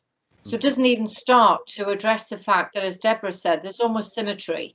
There's, global research that shows that this is actually almost equal. And Erin Fitzy, of course, who's the expert at domestic abuse, was literally, death threats, dog killed, forced to flee the country, bankrupted because she dared to speak the truth, that out the first 62 through her door, out the first 100 women, out the first 100 women, 62 were as violent, if not more violent, than men that left behind. They had to put little notes on the children to remind the mums not to beat them. So, it starts in their training. And then when you actually get to CAFCAS, if they are working as family court advisors, an FOI request that we did last February showed that 4 in 10 had not undertaken the training, the mandatory training that Anthony Douglas had said would be completed in 2017 by 2018. So we're talking about last February. Fast forward several years, 4 in 10 still hadn't done the training. They don't understand what they're looking at, because they're looking at Article 9, UNCRC Article 12, Voice of the Child. But what they don't understand is that it's counterintuitive with alienation. The voice of an alienated child is the voice of the alienating parent. Yeah, and that's a very good point. The clues are in the language they use. One child told one of our consultant psychologists that she didn't need to see her mummy, right? She was alienated from her mum. She didn't need to see her mummy because she knew her rights under the United Nations Convention for the Rights for Children, Article 12. Yeah, she's aged 8. And we didn't pick up on that. That is probably a David Walliams book, maybe? I was reading that when I was 8, Yeah. Unbelievable. And yet it happens. I mean, I think that there's so many times where even social workers can see that there is coercive behaviour from the alienating parent, but the family courts just don't look at it. They don't want to address it because on one school of thought is you want family court to run as long as possible, and there's another family court sort of school of thought where they just don't bother with the argument. Normally it's where there's nobody paying for solicitors and there's self-representation that moves the sort of narrative from one to the other. Sally, please. I just wanted to back up really what Jan was saying, because one of the things that we know is that the systems that surround the court, for example, housing, child protection, the CAFCAS system, if there's domestic abuse in play, the support mechanisms that surround a woman, if that's in play, all of those systems receive the same training. All of them do. They all work basically from respect training. So because respect has now got into a pathway where if the government or local authority want to procure services, there's an accreditation process that they require, and the respect has threaded itself throughout all of the local authorities, and they've said that this is what we're doing. We're providing with training, education for professionals and for families. If you integrate our accreditation, we can guarantee that the services that these families are going to receive are going to have a measured outcome. They're going to be done in a formal way, but that accreditation has a biased narrative. So when you're looking at CAFCAS training, social services training, I mean, anybody really, even the police, police services and associated services, they're all trained by the same method. And that's got a narrative that supports women, doesn't support men.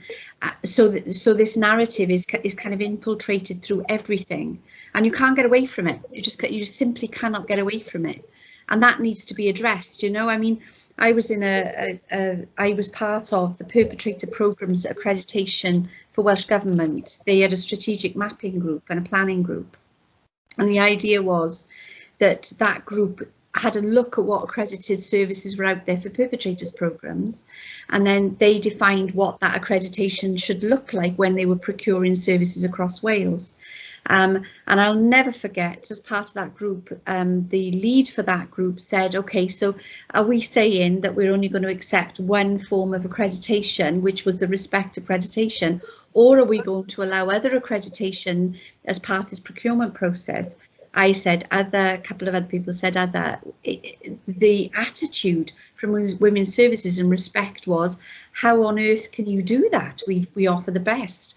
And I know that behind the scenes, a lot of emails were batted back and forth to the lead, to Welsh Government's lead, on why it should be Respect training. So you've got a lot of manipulation, but every single agency that I know that is wrapped up in that family court process received the same training. They all do, you know, whether it's around domestic abuse, whether it's accredited services that run from CAFCAS. So, for example, a man may be required to have parenting classes, or a man may be required to have different forms of training. That training that is delivered is actually Respect accredited.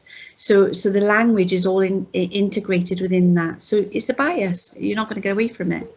And yeah. just building on what Sally's saying is that comes all the way through the academy as well, because I've had conversations with people that are master's level social workers, and I've said I love to have debate, and I won't argue. I will just present fact. And I come from an evidence base, and I'd be talking to master's level social workers and say, but we've had evidence since the late 70s, early 80s that was actually formulated from feminist researchers that shows this, that, and hundreds, if not thousands of studies that can show this.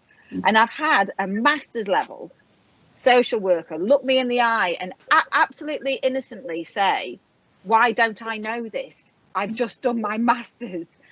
And the information is filtered so that I truly believe that most people do this out of genuine belief that domestic abuse is perpetrated by men against women because they are women, which is the central tenet of this theory.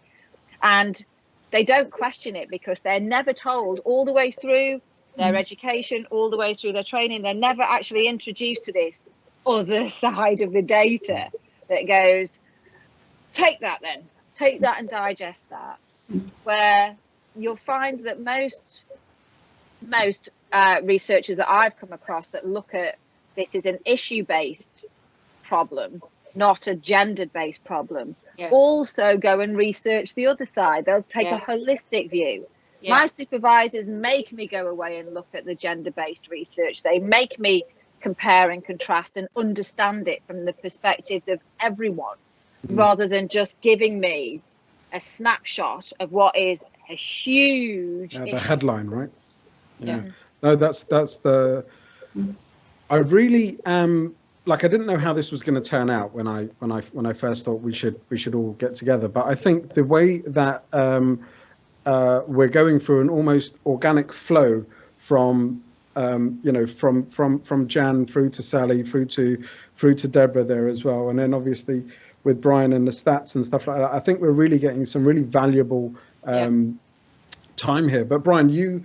I think you had your hand up there, and then Jan, you wanted to say something. But if you could both put something in on that quite briefly, we can then move on to the next. Yeah. So I mean, in terms of the lawyers, which were mentioned in that, it's just a straight adversarial battle. That the more intense and drawn out it is, the more money they make. So they'll and let's remember they're being paid by someone to win, right? So and they're prepared to win dirty most of the time, and that's the case even if they're on legal aid, and they're prepared to do dirty tricks in order to get paid by legal aid. That's the reality. We grow up thinking that the legal profession should be trusted and that they're honourable, and they're far from it. More and more money, more and more funding, more and more people, more and more resources, bigger and bigger and bigger and bigger problem than there ever was. Well, I think one of the interesting, sorry, Brian. I think one of the interesting correlations there is when you look at the threshold for the threshold for legal aid and the threshold for what constitutes domestic violence, you also have a correlation to something that Deborah said earlier, which is, if you look at what constitutes the spectrum of attacks on women, from wolf whistling to a murder, you're lowering the, you're diluting the issue so much. And then, solicitors would be diluting the issue so much so that anything constitutes domestic violence. So there you go, here's your legal aid. And the way the narrative works, the domestic violence perception is that men perpetrate towards women, therefore women have the legal aid advantage when it comes to dealing with their domestic violence issues. Brian, sorry, I cut you off there, but yeah, I mean, in terms of that whole legal aid debate, I mean, I've been sent documented evidence by a father who this landed in his hands accidentally. He was shared with him accidentally, and it's a conversation between his ex-partner's solicitor and her, and this solicitor is plainly grooming her to be a victim, right? I mean, it could not be any more clear that this woman is grooming victimhood for her benefit and for, on the guise that she is helping this woman. But what she's actually doing is creating a future of alienation. Sorry, it's a female solicitor, and that's what this grooming tactic is doing in reality. They are creating a parental alienator. They're incentivizing them. They're making them feel like they are a victim. Well, I think that's really controlling what he's doing there, and I'm really worried about you. Where that parent has gone to solicitor saying, you know what, he's a great dad, and I actually want to share 50/50. Oh, well, you can't do that. No. For all of these reasons, and if we've got that going on in family law, and we know we have, we know we've got it. Yeah, if you want the outcome, you've got to play this way, and in so many ways that rings through to the narrative that Sally and Deborah are talking about, where women are affecting other women. They're stepping over other women for the to drive this narrative, which is crazy. Jan, did you have anything to add to that last bit before we go to the next question? Following on from what Deborah had said, so obviously Deborah's own research, Erin Pitty's research tells us that these abuse is a transgenerational issue, generally caused from trauma, and hurt people hurt others. So we need to address that. But what we have instead, I'll give you an example to show you how absurd it is. Imagine as women, Sally, Deborah, we go to the doctors, with some ailments, and we sit down, and before we've even gone through our symptoms, he's given us a prescription. And we go, what's that for? We haven't even told you what it is. Oh, well, you're part of the matriarchy, so here's the solution. I mean, it would be absurd, wouldn't it? And what we've actually got is, here's domestic abuse. It's because of patriarchy. It's because of males intend to, upset women, to take away their agency. I mean, it's bizarre and nonsense. And until we actually address the causation factors, we're going to create more victims, more perpetrators. So it's only going to get worse unless someone who is enlightened and brave can stand up and say enough is enough. Let's take a step back and let's look at this properly with facts and evidence. Yeah, absolutely. I think, Sally, I think the more we talk about this, the more there's an actual kingpin to all this and all the various satellites of people that are surrounding it, and it's money. There's a huge amount of money here. If I had a magic wand, as well as disbanding all the big three and pushing all the money, I would also make it a fixed fee for solicitors that went into divorce and family cases, and it would be a fixed fee. And I guarantee if there was a fixed fee, we would be rocking through these issues at a rate of knots, because you essentially putting solicitors on what used to be called piecework. So it's amazing. I was dragged through court for 7 years, and it was my ex-husband that was on legal aid whilst I was firstly paying my fees, and then for the second half of it I was a litigant in person. But if we said there's a certain amount of time and only a certain amount or a certain percentage of the available monies in that family that you can take, and if you want to go over that time limit and you want to go over that money, then you as a solicitor has to plead to the court why this is happening, I think you see a massive reduction of the amount of abuse that is caused by abusers or manipulated by errant lawyers or whatever.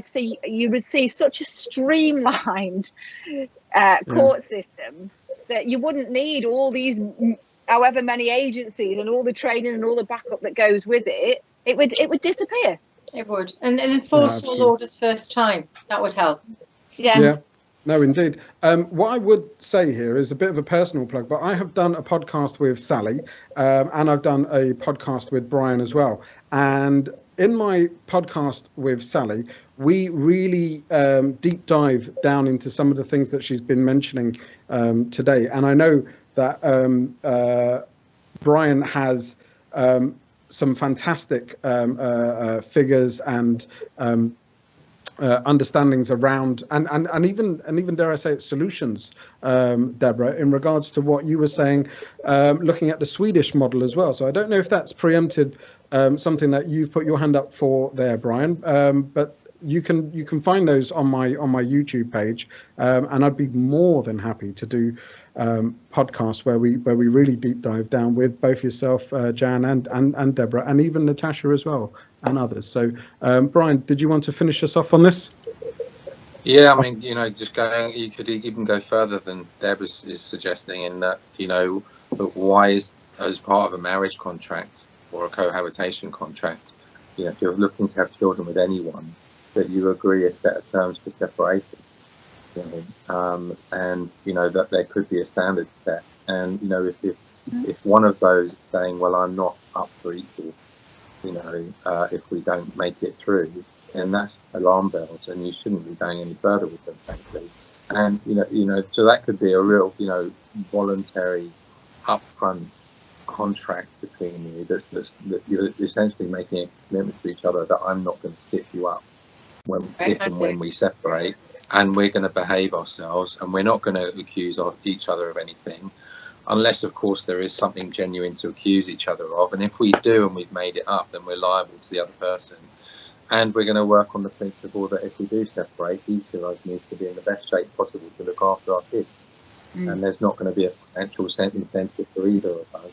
We're not going to play that game of money follows the child, which is perverse, quite frankly, because again, it creates the incentive. We're going to make sure that both of us as parents to our kids are going to be in the best possible shape in difficult circumstances, so that we can both get back on our feet and develop a life around our kids that they aspire to and that they appreciate and that they look up to, and with the bloody good role models that we ought to be. And I think that if we could create something like that, we could undermine the family law industry that has been created, and we can stop parents going into it. It's going to take some time, but why aren't we telling people that are thinking of getting married this year and having kids, if your other half will not sign up, you need to not be going down that road, because this is what awaits you. And if they're not willing to say that they're going to be okay once they've had kids with you, then the likelihood is that they're not willing to do it. And when the family's in trouble like that, when the family's in trouble like that, society's in trouble. Let's go to the last question then. Right, so excuse me, is it okay if I disappear? Jan, right? Of course. Is there anything you'd like to sort of sign off with? Because I know that we've got your Rise video, and I'd like to link that in here, if not incorporate it in some area. But we're knocking on to 2 hours 20 minutes, so I do appreciate your time, and thanks for coming along today. Oh, it's a pleasure, and it's been great to have, you know, good friends on this as well. It's been like a little bit of a tea party, isn't it?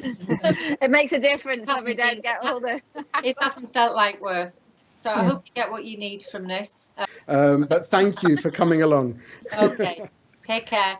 All Bye. right. All the best. Bye, Jack. Bye, Jack. So moving on to the last question then with you guys, if you don't mind, and I do appreciate your time, but Anthony Smith has 3 areas that he would like to address. I mean, we may well have covered some of this off before, but he'd like to bring up how dangerous it is for a man to get married and have children in a modern day society, which Anthony, I think we've already addressed there to some extent. And he would also like to discuss why are some feminists so opposed to the parental alienation bill, and how they use charities like Women's Aid to promote their own personal agenda, which again, I believe we have covered off at some lengths, and why social services are facilitating parental alienation and child abuse. Why are Women's Aid and social services encouraging mothers' non-molestation orders as ways to break up with parents? I think those are 3 fantastic questions, and I do believe that those are 3 fantastic questions that I think we've pretty much covered off for the purposes of this podcast, certainly. But I think that, I mean, unless there's anything that you want to specifically say about those points, I think, to be fair to Anthony.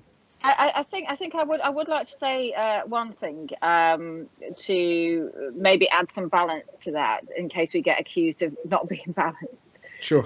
Is that I research both male and female victims, and there is a heck of a lot of similarity across experiences, both within and post separation, when it comes to domestic abuse.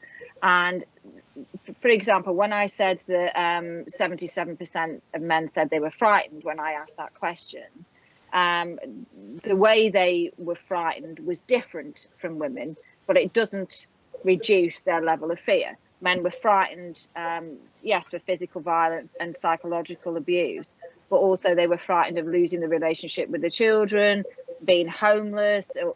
So it was a different fear from women, not any better or worse, still a fear. So I think I personally have no issue, and I would actually advocate for gender-specific services. And I've got no problem with anyone like Women's Aid having a gender-specific goal for domestic abuse and for women. My issue comes when that then becomes politicised, and it's not necessarily all about protecting women the best way possible, but it also includes making sure that men aren't recognised as victims and all the various other elements that can be used. But one of the reasons they are so, I believe, they are so against parental alienation is that in some cases, abusive men do use parental alienation against victimized women. And what you tend to see in these organizations is, to use that scale, is at the very top end, there is a level of abuse and violence that is extreme. But not all domestic abuse is like that. In fact, the vast majority of it isn't like that. But they will focus on those cases from those particular women. And because they've managed to ignore the rest of the story and only focus on that, they don't see the other side of it. And they don't want to see the other side of it because they've got this vested interest in that. Yeah. So I think if they were just an organisation that was getting funding to help women that have been abused by men, we wouldn't be having these conversations, because there would also be organisations that helped men that had been abused by women, and organisations that used that protected same-sex couples that had been abused by the same sex. There'd be an actual functioning, not dysfunctional, but functioning industry that looked after all victims and came together to find an inclusive and conclusive solution. Yeah, no, absolutely. Sally? I just wonder, I wanted to add one thing. I think it's a bit unfair on himself to think that marriage is dangerous for a man right now. I think separation and divorce is dangerous for a man. I don't think it's fair to say that, you know, because that's kind of almost a hopeless situation. I think what Brian says is an amazing idea about how you discuss your ending when you're in your beginning, because if you can set up the things that what happens when a relationship ends is there's a massive amount of pain and sorrow, and there may be blame, it may just be somebody's fallen out of love, but this, whatever the circumstances, there's a massive amount of pain that's playing itself out in that relationship as it ends. And I think that we have to acknowledge that. And I think if we can do something like have that drive, like Brian has said, where couples are encouraged to make these decisions before they get through that stage, so they look at whether their relationship is viable, is a great thing. And maybe marriage is not such a threat then for men.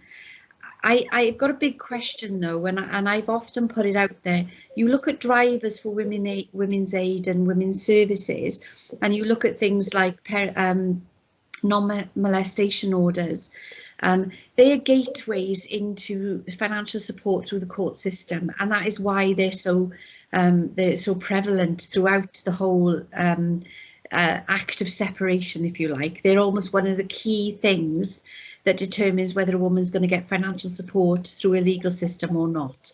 So that's why they're so popular. The second thing is through delivering services, and this is something that I really don't know, I haven't really looked at, but I really think there's a massive need to do some research around it, is what I noticed when we were delivering services, the preferred power and control that a woman took was to remove the children from the father's accessibility. Okay, she'll do that in many ways.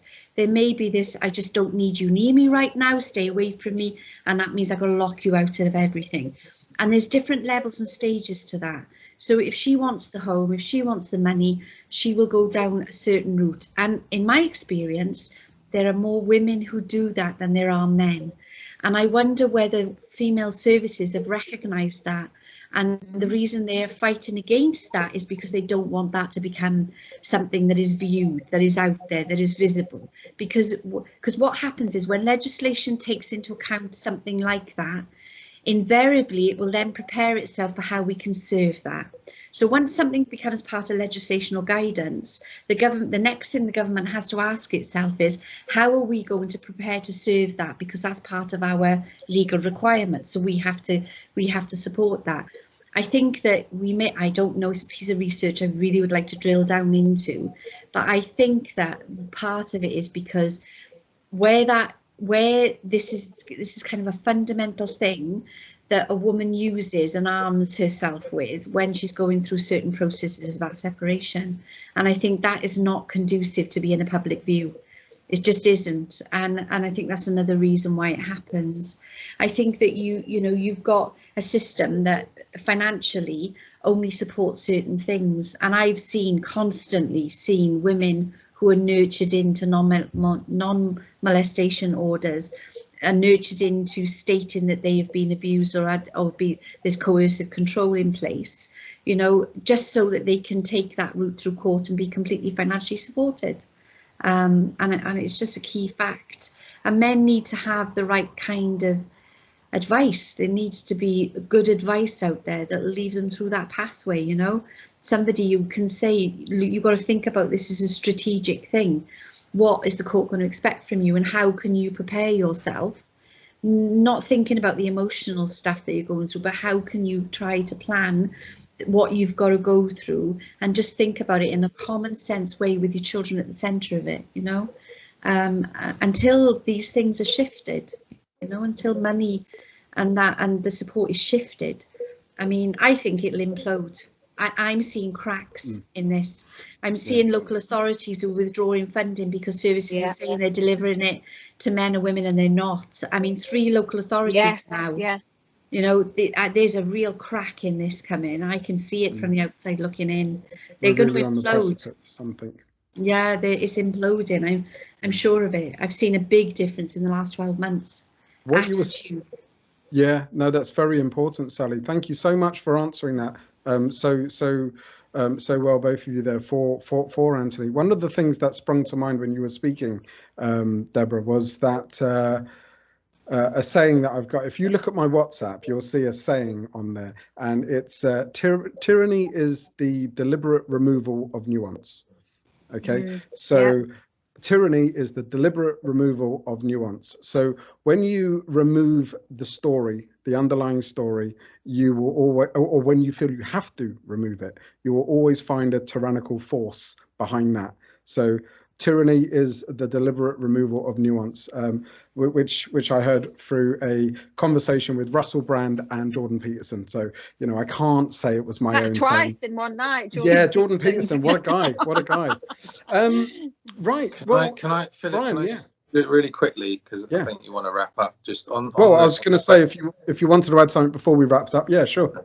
So on the question of marriage, so as a guy, and you can probably relate to this, so I would certainly never take that risk again, and I think that's quite tragic that not only would I never take that risk again, if things don't change, if we're not successful in changing family law so that marriage is safe, then I would advise my son never to get married as well. Yeah. And I would make a lot of effort to help him avoid, certainly if it's looking like it's going to that 50+% when, you know, he's having a family. And that's really tragic, because I'm a romantic at heart, right? I would, you know, were this not the case, I would have wanted to just had that long marriage, and, you know, all of everything that comes with that you sort of aspire to as when you're young. But I would actively advise any man not to get married, and arguably maybe, you know, any empathic woman who may be a bit of a, you know, be attracted to people, you know, I would, yeah, I think it's essential that we find a way to protect the next generation from it. It's so dangerous. Yeah, I mean, I think you know, if I speak for you, I think you say that, you know, completely respectfully for Sally's opinion of marriage, but it's just that there's so many failings in the wraparound services of marriage, like the fallout of after marriage. I mean, you know, I think prenups are, you know, I used to think of a prenup when it was like a weird thing that only happened in America when I was growing up, and it was like, that's disgusting, that's not love. How can you love somebody and make an agreement? It doesn't make sense. But the need, but now it does. The need has arisen because we've got we've got a predatory family law system, and we've got predatory family law solicitors, and it's become common practice to defraud your partner when you separate from them. And, at your most vulnerable time. And if you weren't going to defraud them, if you were going to be reasonable and you go and see a family law solicitor, then you're the first person to do that out of the couple, you're going to be persuaded to behave badly. I'm afraid that's the reality. And then once you go down that road, it's very rare that they turn back, because a lot of humble pie would need to be eaten, and they've set the stall out that they're a victim, and they've made some decisions that are pretty harmful. And you know, everybody around that family is going to know if they then hold their hand up and go, actually, I shouldn't have done that. You know, so it's too late. It's too late. It takes a very weak. I mean, kicked off by predatory family lawyers typically, and then we've got this whole industry built up behind it, and they're in it for the money too, and we've got to stop it. Yeah, it takes a very weak person to go down that road, and it takes a very strong person to lift themselves up, and the two just don't equate. You don't really get a strong-minded person who's going to go, oh, do you know what? I think I've been hoodwinked here as to what's on the other side of this bridge. It's not the compatible type person. So you're just never ever going to get somebody who fesses up and says, there's a problem here. I'd rather dig a deeper hole than climb out of the small one. Yeah. In the hope that somehow they'll get out. Sorry, Sally. Do you see hope? I know. It's heartbreaking, you know. It is. As a woman, it's heartbreaking. Really, we don't want it to be like this. No, I know. We get it though. We understand it. That's why we're doing what we're doing. Both Deborah and myself, Jan. That's why we do what we do, because we respect the fact that we should be respecting our men and boys and the families that surround them. We should be respecting who they are in society, and it's absolutely heartbreaking to hear that, you know, somebody's has gone so far into this journey that they're not even willing to consider another relationship, and not, you know, because that's what is done. That's the damage it's caused. Yeah. And it is heartbreaking. Another marriage. I wouldn't say a relationship. I know, but I mean, in today's market, you can, you know, being in a relationship ties you in whether you like it or not. So you're not escaping it.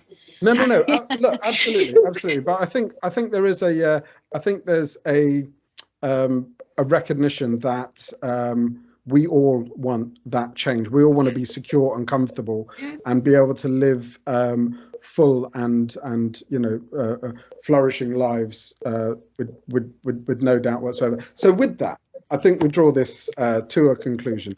I have some people to thank, obviously.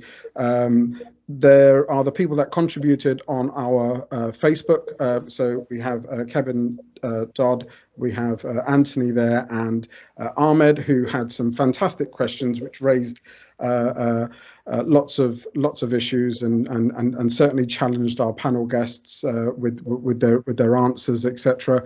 And all the people who joined us on the Facebook chat. So this is going out on a link on Sunday at 3 p.m. So I'm going to get busy editing, as Jan would be, I'm sure, thoroughly disgusted if I didn't. And to thank you, our esteemed panel. What's left of you? So we remember Natasha, and obviously Jan and Deborah Powney and Sally Ann Burris and Brian Hudson, and from me, Philip Maloney. Thank you very much for joining me on the Philip Maloney podcast. There is hope for us all. On a train, in a bus, in a car, on the way to your job. All alone with your kids, with your wife, or with your dog. You can listen anywhere, you can listen everywhere, to the Philip Maloney podcast.